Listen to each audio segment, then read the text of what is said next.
Hello and welcome back to our intuitive eating series where we are breaking down all 10 principles of intuitive eating. In this video, we are covering principle 5, which is to discover the satisfaction factor. If you're new here, hello and welcome. My name is Hannah. I am a non-diet dietitian here to help you break up with your diet and finally find food freedom. I want to get into this principle by reminding you that food is so much more than just fuel. We need to eat for both physical and emotional satisfaction. Enjoying tasty food is part of the human experience, and it's culturally intended to bring us together. And I don't know about you, but I just can't imagine connecting with others over a plain salad with no dressing on it. People often fear that if they allow themselves to enjoy all foods, including the super tasty ones, that they won't be able to stop eating them. But really, allowing all foods with unconditional permission is what is actually going to help prevent overeating and binge eating. And that is where principle 5 of discover the satisfaction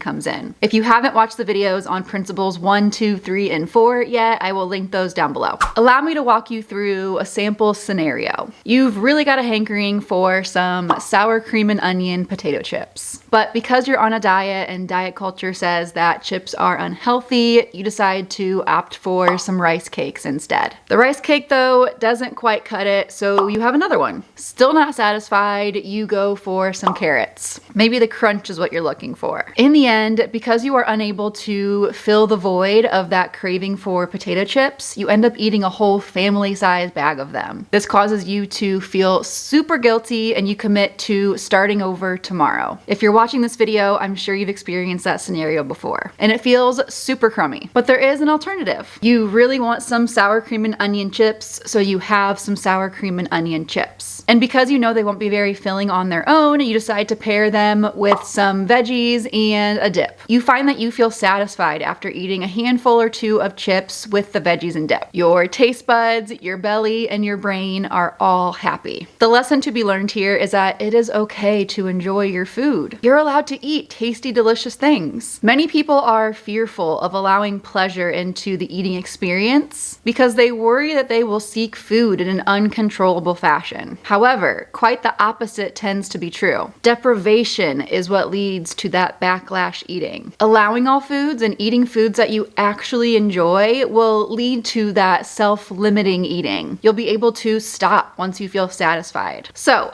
how do we actually do this? How do we discover the satisfaction factor? I've got 5 steps that I want to walk you through. The first step is to ask yourself what you really want to eat. If you've been dieting for a long time and are used to following rules telling you what you can and can't eat, you may actually have no idea what you want to eat. You may not know what foods you even like or dislike. When you diet, you are usually told what to eat and you never ask yourself what actually sounds good. So seriously, ask yourself, what do you want to eat? And I challenge you to think present tense. There is no need to worry about the past and what you ate earlier, and it's also not going to be helpful to stress about how you're going to burn it off later. In the moment, seriously ask yourself, what do I want to eat? Step 2 is to discover the pleasure of the palate. The art of eating has to be relearned without all that diet culture bias. Explore the sensual qualities of food beyond just taste. Allow experimentation and practice pleasing your palate. Along with taste, what kind of textures do you like? What kind of aromas bring you joy? Do you find that the appearance of your plate plays a role for you? Do you get more satisfaction from eating really colorful meals? Does the temperature of the food play a role for you? Do you prefer cold overnight oats or warm microwave or stovetop oats? Can you add some warm grilled chicken to your cold salad for some variety of temperature there? All of our senses are involved in the satisfaction of the eating experience. So when you're trying to make that choice of what actually sounds good, try to consider all those different sensual qualities. It's important to also respect your own individual taste buds. Everybody has different preferences, and that's okay. You may not like the same foods as other people. And this is why I don't recommend structured meal plans very often, because no one can make your food choices for you. And you likely also don't really know what you're gonna wanna be eating a week or 2 from now. So think about what you really want to be eating in the present moment. And keep in mind too that it's also okay to stop eating if something that you served yourself or was served to you is not really satisfying for you. Not every meal you eat is going to be mind-blowingly delicious, and I also don't advocate for food waste, obviously. But if a food really is not satisfying for you, it's not doing anything for you, it's okay to choose to eat something else.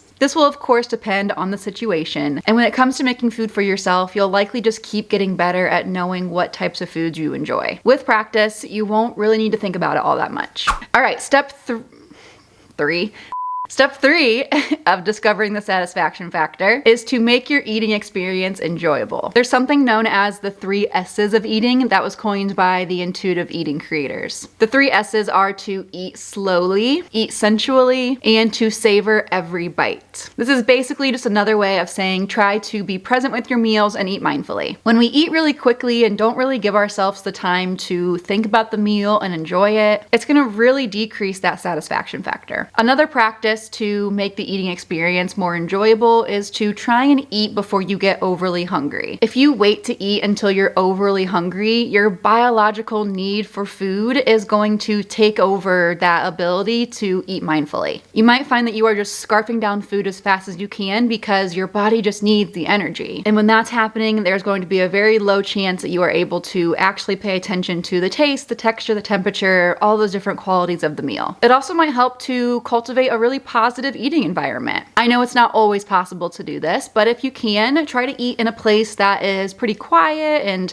there aren't a lot of distractions. If you can, choose plates and bowls that you really like. I know it might sound silly, but getting silverware that feels good to hold, all of these things absolutely can impact the eating experience. And again, this is very situational. You'll have times where if you have kids, they'll be running around and, causing mayhem. There's times where you have to just eat at work really quickly and there's not enough time to be fully present. But if you are finding that your eating environment is really impacting your satisfaction, it could be something to consider and think about. Moving on to Step 4 to help you discover the satisfaction factor, I want to remind you, don't settle. It is okay to leave food on your plate. Ditch that clean plate club. Finishing a plate of food that does not satisfy you is likely going to lead to you going to search out more food afterwards, which can lead to you becoming overly full and uncomfortable. And our final step, Step 5, check in with yourself during the meal or snack and ask yourself if this still tastes good. Have you ever ate an entire pint of ice cream and found that towards the end, it did not taste nearly as good as it did at the beginning? This is a concept known as sensory specific satiety, and you can experiment with this yourself. Rate the satisfaction of the food you're eating at the beginning of it, when you're halfway through, and at the end of the eating period. The rating will likely decrease as you continue eating. And when food no longer tastes good, it's okay to stop eating. This might even be a fullness cue. Fullness is not just going to be that physical belly distension. When food starts to taste less good, it's less satisfying, that might be a fullness cue your body is trying to tell you. Remember that you will always get to eat again, and food is going to taste so much better when you're actually hungry for it. So those are our 5 steps towards discovering the satisfaction factor. This principle is all about ditching the clean plate club and eating meals and snacks that actually satisfy you. If you are looking for more support in this area, I would love to be your cheerleader inside my membership, the Nutrition Reboot. This is a private, exclusive, and supportive community where I go live every single week and